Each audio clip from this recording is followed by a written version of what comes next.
శ్రోతలందరికీ నా నమస్కారం. కథా ప్రయాణానికి స్వాగతం. నేను మీ అనసూయ. ఈ మంగళవారం నాటి మంచి కథతో మీ ముందుకొచ్చేసాను. ఆలస్యం దేనికి కథలోకి ప్రయాణం చేద్దాం. కథ పేరేంటంటే ఇలలో దేవత. ఈ కథా రచయిత గొర్రెపాటి శ్రీనుగారు. కథలోకి ప్రయాణం చేద్దాం. నేను వెళ్ళేసరికే పుట్టినరోజు వేడుకలు ప్రారంభమయ్యాయి. ఆఫీసు నుండి వచ్చేసరికి ఆలస్యమైంది. ఇంటికి వెళ్ళి పిల్లల్ని రెడీ చేసి శ్రీమతితో కలిసి వచ్చేటప్పటికి 7:30 అవుతోంది. నా రాకను గుర్తించిన వికాస్ హడావుడిగా దగ్గరకు వచ్చాడు. సార్ నమస్తే, సిస్టర్ ఎలా ఉన్నారు, రండి రండి అంటూ లోనికి ఆహ్వానించాడు. భర్తతో కలిసి అక్కడికి వచ్చిన సులోచన చిరునవ్వులతో మా ఇద్దరికి స్వాగతం పలికింది. మొదటి సంవత్సరం పుట్టినరోజు వేడుకలు వికాస్ సులోచనల ముద్దుల పుత్రుడికి ఘనంగా సాగుతున్నాయి. అమ్మమ్మ చేతుల్లో ఉన్న పిల్లాడు ముసిముసి నవ్వులు నవ్వుతున్నాడు. ముచ్చటగా అగుపిస్తున్న దృశ్యాన్ని ఆనందంగా చూస్తున్నాము నేను, రాణి. నాకు వికాస్ 4 ఏళ్లుగా పరిచయం. నా దగ్గరే తొలిగా జాబ్ను చేరాడు. స్నేహంగా మసులుకుంటాడు. తల్లిదండ్రుల నుండి వారసత్వ ఆస్తులను అందుకోవడంతో ఉద్యోగం చిన్నదే అయినా రిచ్గా ఉంటాడు. దాదాపు 100కు పైగా అతిథులు వచ్చారు. వాళ్ళు ఉండి బిల్డింగ్పై చక్కటి లైటింగ్ అరేంజ్ చేసి కొద్ది భాగం టెంట్ వేసి చక్కని భోజన ఏర్పాట్లు చేశాడు. ఓ ప్రక్కగా కూర్చున్న వికాస్ వాళ్ళమ్మ కాస్త దిగాలుగా కూర్చోవడం నాకు ఆశ్చర్యాన్ని కలిగించింది. పలకరించే ప్రయత్నం చేశాను. నాతో పలకడానికి ఆవిడ ఇష్టపడలేదు. నేను వికాస్ వాళ్ళ బాసనని తెలుసు. గతంలో వెళ్ళినప్పుడు ఆనందంగానే పలకరించింది. ఇప్పుడు ఏమైందో అర్థం కాలేదు. బాబు, నన్నెవరో పెద్దావిడ పిలుస్తున్నట్లుగా స్వరం వినిపిస్తే అటుగా చూశాను. వికాస్ వాళ్ళమ్మ. రాజా, మావాడు నన్ను వృద్ధాశ్రమంలో చేరాలి అంటూ గట్టిగా అడుగుతున్నాడు. నేను ఇక్కడ ఉండటం వాళ్ళకి ఇష్టం లేదు. సాటి మహిళలైన నాతో అత్త పట్ల గౌరవంగా ఉండాల్సిన సులోచన ఎందుకో నా పొడ గిట్టనట్లుగా ప్రవర్తిస్తుంది. భర్తకి నాపై ఉన్నవి లేనివి చెప్పి కొడుకుని నా నుండి దూరం చేసింది. నాకు మాత్రం తోడెవరున్నారు? భర్త దూరమయ్యాడు. ఉన్న ఒక్కగానొక్క కొడుక్కి తొందరపడి ముందే ఆస్తులు రాసేశాము. ఎప్పటికైనా ఆస్తులు వాళ్ళవే కదా, కన్నబెట్టి చూడకపోతాడా అనుకున్నాము. ఈ మధ్య వీడి పోరు ఎక్కువైంది. వృద్ధాశ్రమంలో ఎలాగైనా చేర్చాలని గట్టి పట్టుదలతో ఉన్నాడు. నాకేమో మనవడి ఆలనా పాలన చూసుకోవాలని, కొడుక్కి దగ్గరగా ఉండి శేష జీవితాన్ని గడపాలని.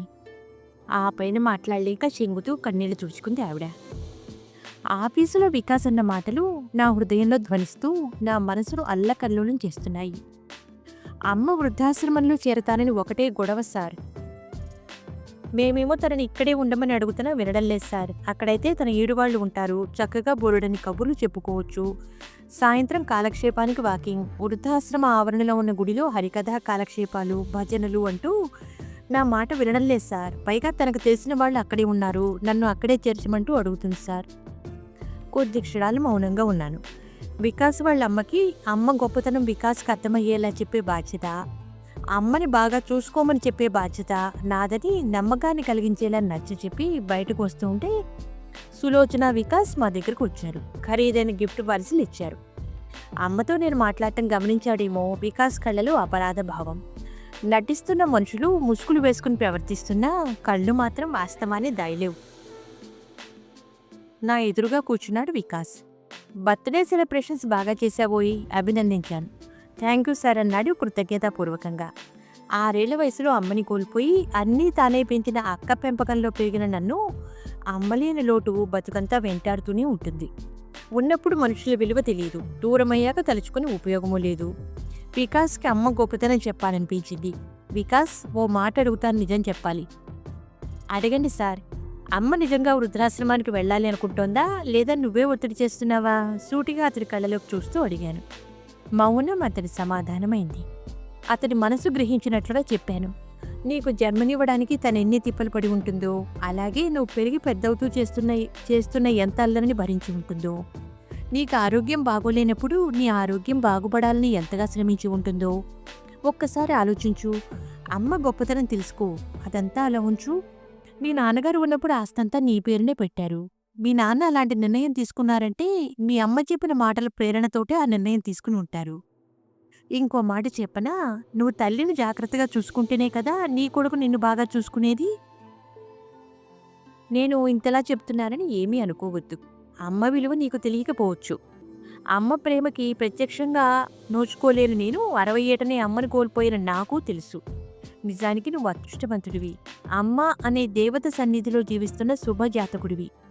నేను చెబుతున్న మాటలు గ్రహించు అంటూ కన్నులలో లేచిన సన్నని కన్నీటి పొర తుడుచుకుంటూ చెప్పాను. ఏంటిలే అమ్మడే. అమ్మ ఎక్కడ ఉంటే ఏముంది? అమ్మ నలుగురితో కలిసుంటే స్నేహశీలి ఎక్కడైనా బాగానే ఉంటుంది కదా! మరలాంటప్పుడు వృద్ధాశ్రమంలో సైతం తనకిష్టమైనట్లుగా స్వేచ్ఛగా జీవిస్తుంది అనుకున్నాడు వికాస్. కానీ తనే లోకంగా బ్రతికే అమ్మ మనసు గాయపడిందా? సంశయంలో ఇంతకాలం ఉన్నాడు. ఓ స్థిర నిర్ణయానికి వచ్చినట్లు లేచాడు.